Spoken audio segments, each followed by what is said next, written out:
ये जो टेरेस आप देख रहे हैं, इसमें मिट्टी बेस के ऊपर लगी ब्रिक टाइल पर बारिश और लगातार नमी की वजह से ब्लैक स्टेनिंग और डैम्पनेस डेवलप हो चुकी है। जगह जगह से माइक्रो सीपेज हो रहा है, जिसके कारण अंदर लीकेज की समस्या आ रही है। अब इस सिस्टम का प्रॉपर वाटरप्रूफिंग ट्रीटमेंट आवश्यक है। अब आप देख सकते हैं कि टेरेस की ब्रिक टाइल पर मशीन ग्राइंडिंग की जा रही है। बारिश और लगातार नमी की वजह से ऊपर की सतह पर ब्लैक स्टेनिंग, काई और कमजोर लेयर बन चुकी थी। ग्राइंडर की मदद से इस पूरी डैमेज्ड और अनबॉन्डेड परत को हटाया जा रहा है। ग्राइंडिंग के दौरान जो धूल निकल रही है, वही खराब और ढीली लेयर है जो टाइल की पकड़ को कमजोर कर रही थी।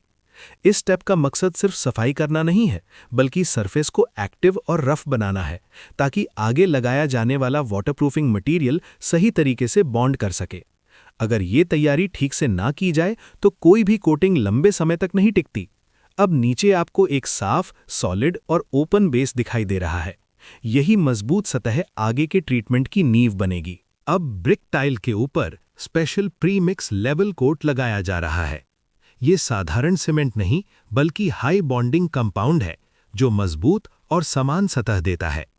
इससे हमें एक प्लेन और स्मूथ बेस मिलता है, ताकि आगे की वाटरप्रूफिंग सही लेवल और पकड़ के साथ की जा सके। अब लेवल कोट तैयार होने के बाद हम उस पर प्राइमर कोट अप्लाई कर रहे हैं।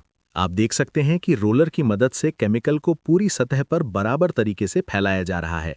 ये सिर्फ ऊपर से पेंट करने का काम नहीं है, बल्कि प्राइमर को सही मात्रा और सही रेशियो में तैयार करके लगाया जा रहा है, ताकि कंक्रीट और आगे की वाटरप्रूफिंग लेयर के बीच मजबूत बॉन्ड बन सके।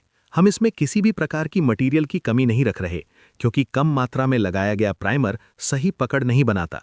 रोलर से एक समान मोटाई में कोटिंग की जा रही है, ताकि कोई गैप या ड्राई एरिया बाकी ना रहे। ये प्राइमर सरफेस के माइक्रोपोर्स में जाकर उसे एक्टिव करता है और अगली लेयर के लिए परफेक्ट बेस तैयार करता है। इसी सही तैयारी पर पूरी वाटरप्रूफिंग सिस्टम की मजबूती निर्भर करती है। अब प्राइमर के बाद हम रीइंफोर्समेंट स्टेज पर हैं। हाई क्वालिटी जियोटेक्स फाइबर शीट को पूरी सतह पर प्रॉपर अलाइनमेंट के साथ बिछाया जा रहा है। इसके ऊपर बॉन्डिंग एजेंट को सही रेशियो में तैयार करके पर्याप्त मात्रा में डाला जा रहा है, ताकि फाइबर पूरी तरह सैचुरेट हो सके। जितना मटेरियल जियोटेक्स पेनिट्रेट करता है, उतना वो अंदर एब्जॉर्ब करता है और अतिरिक्त केमिकल को रोलर से समान मोटाई में फैला दिया जाता है। ये प्रक्रिया एक फ्लेक्सिबल और सीमलेस मेम्ब्रेन तैयार करती है। प्रेशर रोलर से पूरी जाली को प्रेस किया जा रहा है, ताकि परफेक्ट बॉन्डिंग बने और कोई एयर पॉकेट या ड्राई एरिया बाकी न रहे। अब जियोटेक्स रीइंफोर्समेंट पूरी तरह सैचुरेट और सेट हो चुकी है और हम अगले स्टेज पर आ गए हैं। अब इसके ऊपर PU base UV reflective top coat का प्राइमर अप्लाई किया जा रहा है। ये एक high performance polymer based coating है, जो धूप, बारिश और तापमान के असर से सतह को लंबे समय तक सुरक्षित रखती है। आप वीडियो में देख सकते हैं कि रोलर की मदद से इसे समान मोटाई में फैलाया जा रहा है। कोटिंग को इस तरह अप्लाई किया जा रहा है कि पूरी जियोटेक्सियर अच्छी तरह कवर हो जाए और कोई ड्राई पैच ना बचे। हम इसमें मटेरियल की मात्रा या रेशो में किसी भी प्रकार की कमी नहीं रख रहे, क्योंकि सही थिकनेस और यूनिफॉर्म एप्लीकेशन ही इसकी लाइफ और परफॉर्मेंस तय करती है। पीयू बेस कोट जियोटेक्स के साथ मिलकर एक फ्लेक्सिबल और सीमलेस मेम्ब्रेन बनाता है, जो माइक्रो मूवमेंट को एब्जॉर्ब करता है और पानी के प्रवेश को पूरी तरह रोकता है। यही लेयर आगे चलकर छत को लॉन्ग टर्म, हाई स्ट्रेंथ और यूवी प्रोटेक्टेड फिनिश देती है। अब हम PU base UV reflective system का सेकंड कोट अप्लाई कर रहे हैं।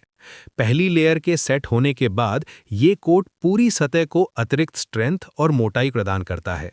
वीडियो में आप देख सकते हैं कि रोलर की मदद से कोटिंग को समान और नियंत्रित तरीके से फैलाया जा रहा है। सेकंड कोट का उद्देश्य किसी भी माइक्रो पिन होल, जॉइंट या अनइवन एरिया को पूरी तरह सील करना है। हम मटेरियल को निर्धारित रेशो और रेकमेंडेड कवरेज के अनुसार ही अप्लाई कर रहे हैं, ताकि सही थिकनेस मिल सके और पूरी सतह पर एक यूनिफॉर्म मेम्ब्रेन तैयार हो। रोलर एप्लीकेशन से केमिकल को जियोटेक्स और पहले कोट के साथ सही तरीके से इंटरलॉक कराया जा रहा है, जिससे लेयरिंग के बीच मजबूत बॉन्डिंग बनती है। ये सेकंड कोट पूरी सिस्टम को सीमलेस, फ्लेक्सिबल और यूवी स्टेबल फिनिश देता है, जो थर्मल मूवमेंट को सहन करते हुए पानी के प्रवेश को पूरी तरह रोकता है। इसी मल्टीलेयर सिस्टम की वजह से छत को long term high performance waterproof protection मिलता है। अब हम पूरे सिस्टम की अंतिम परत लगा रहे हैं जो इस ट्रीटमेंट को पूरी तरह सील और प्रोटेक्ट करती है।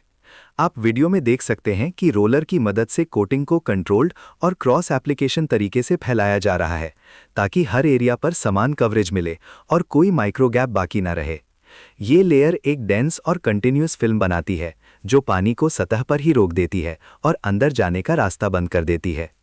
मटेरियल को सही स्प्रेड रेट के अनुसार अप्लाई किया जा रहा है ताकि आवश्यक ड्राई फिल्म थिकनेस प्राप्त हो सके और परफॉर्मेंस लंबे समय तक बनी रहे। रोलर की मूवमेंट से कोटिंग सतह के साथ अच्छे से सेट हो रही है जिससे पूरी छत पर एक समान और स्मूथ फिनिश तैयार हो रही है। ये फाइनल परत न सिर्फ वाटर बैरियर का काम करती है बल्कि मौसम के बदलाव, धूप और हल्की संरचनात्मक मूवमेंट से भी सुरक्षा देती है। अब पूरी छत एक मजबूत, फ्लेक्सिबल और लॉन्ग लास्टिंग प्रोटेक्टिव लेयर से कवर हो चुकी है। अब हमारी पूरी वाटरप्रूफिंग सिस्टम का फाइनल कोड भी कंप्लीट हो चुका है। आप साफ देख सकते हैं कि पूरी टेरेस अब ब्राइट वाइट और यूनिफॉर्म फिनिश में नजर आ रही है। जहां पहले काले दाग, सीलन और लीकेज की समस्या थी, अब वहां एक स्मूथ, सीमलेस और वाटर टाइट प्रोटेक्टिव लेयर तैयार हो चुकी है। ये यूवी रिफ्लेक्टिव कोटिंग धूप की गर्मी को कम करती है और सतह को लंबे समय तक सुरक्षित रखती है। अब पूरी छत मजबूत, फ्लेक्सिबल और लॉन्ग लास्टिंग प्रोटेक्शन के साथ तैयार है। अगर आप भी ऐसी क्रोजास्टम वाटरप्रूफिंग चाहते हैं तो संपर्क करें बाबा श्रीचंद केमिकल कंपनी, सरना, पठानकोट, जिनके कॉन्टैक्ट नंबर स्क्रीन पर फ्लैश हो रहे हैं।